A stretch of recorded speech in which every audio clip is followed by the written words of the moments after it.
रेवाड़ी में PWD rest house में केंद्रीय संसदीय बोर्ड के सदस्य एवं पूर्व सांसद डॉक्टर सुधा यादव ने आम बजट पर पत्रकार वार्ता की, जिसमें पत्रकारों को संबोधित करते हुए उन्होंने कहा कि बजट में किसानों, गरीबों, महिलाओं, युवा, आम लोगों से जुड़ी सभी तरह की सुविधाओं का ध्यान रखा गया है। उन्होंने बताया कि भाजपा का नारा है सबका साथ सबका विकास, इसलिए सभी वर्गों का ध्यान रखा गया है। गरीबों को राशन मिलता रहे, ये सुनिश्चित किया गया है।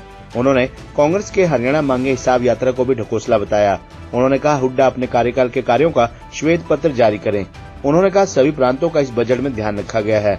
अंतरिम बजट की पूर्ति इस बजट में की गई है। इसमें एमएसपी समय से पहले घोषित करना, गरीबों के मकान बनाने के लिए बजट देना, गरीबों को 5 साल राशन देने की व्यवस्था करना, युवाओं के लिए एजुकेशन लोन का सरलीकरण करना तथा सेल्फ हेल्प ग्रुप के लिए सहायता के बजट व्यवस्था करना।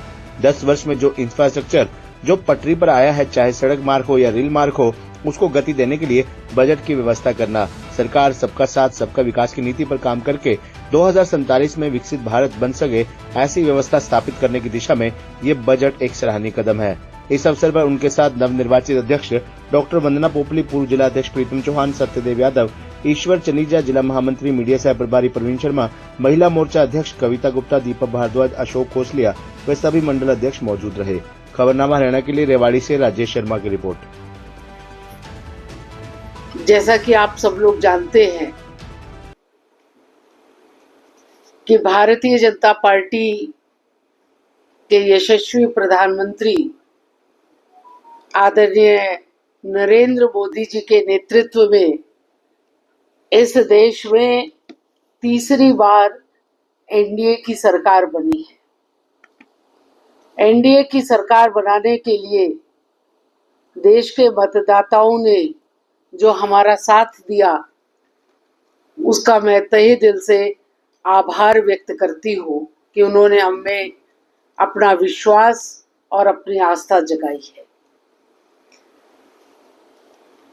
हमने अंतरिम बजट जिस समय पेश किया था, उस समय 4 मुख्य धाराओं के ऊपर हमने विचार रखे थे: गरीब, महिलाएं, युवा और अन्नदाता। और अब जो बजट आया है, इस बजट के अंदर हमने उस अंतरिम बजट की बातों को आगे बढ़ाते हुए संपूर्ण देश के विकास के लिए विकासपरक बजट को रखा है। एमएसपी समय से पहले, 1 महीना पहले घोषित करना, गरीबों के लिए और अधिक मकान बन सके, उन मकानों को बनाने की प्रक्रिया के लिए बजट का एलोकेशन होना, गरीब लोगों को राशन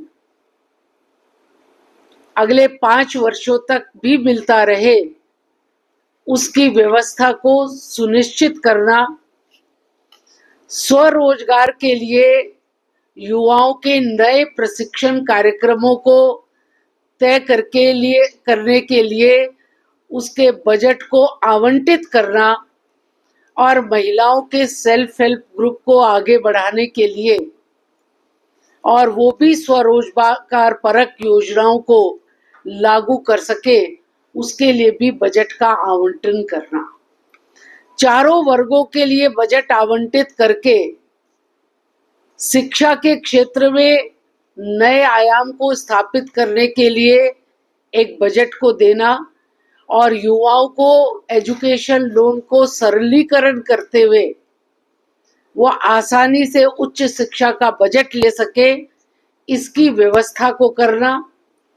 इसके साथ साथ देश का इंफ्रास्ट्रक्चर जो पिछले 10 वर्षों के अंदर एक पटरी के ऊपर आया, जो गतिमान हुआ, चाहे वो रेल के संबंध में हो और चाहे वो रोड के संबंध में हो, उस इंफ्रास्ट्रक्चर को और गतिमान बनाने के लिए भी बजट का प्रावधान करके उसको आगे बढ़ाने का काम। इसके साथ साथ डिफेंस के क्षेत्र में हम सेल्फ सफिशिएंट कैसे हो, इसके लिए भी बजट का एलोकेशन किया गया है। और ये पहले भी तय किया गया था कि हमें डिफेंस के अंदर जो चीज़ों की रिक्वायरमेंट है वो इम्पोर्ट न करते हुए अब हमारे देश के अंदर ही वो सामान बन सके, ऐसी व्यवस्था हम उसमें करें।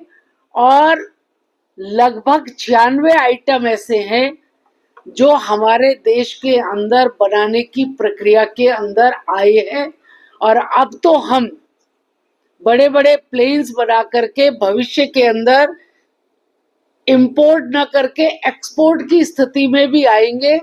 इस विजन के साथ में अपनी सेनाओं को मजबूत करने की दृष्टि से बजट का एलोकेशन करना, ये इस बजट के अंदर काम किए गए हैं। एक भी क्षेत्र ऐसा नहीं बचा जिस क्षेत्र के अंदर 2047 के भारत को विकसित भारत बनाने के लिए जो बजट हमको चाहिए, जिसकी नींव हमको रख करके आगे बढ़ना है, वो इसके अंदर न की गई हो, ऐसा कहीं पर भी नहीं बना है।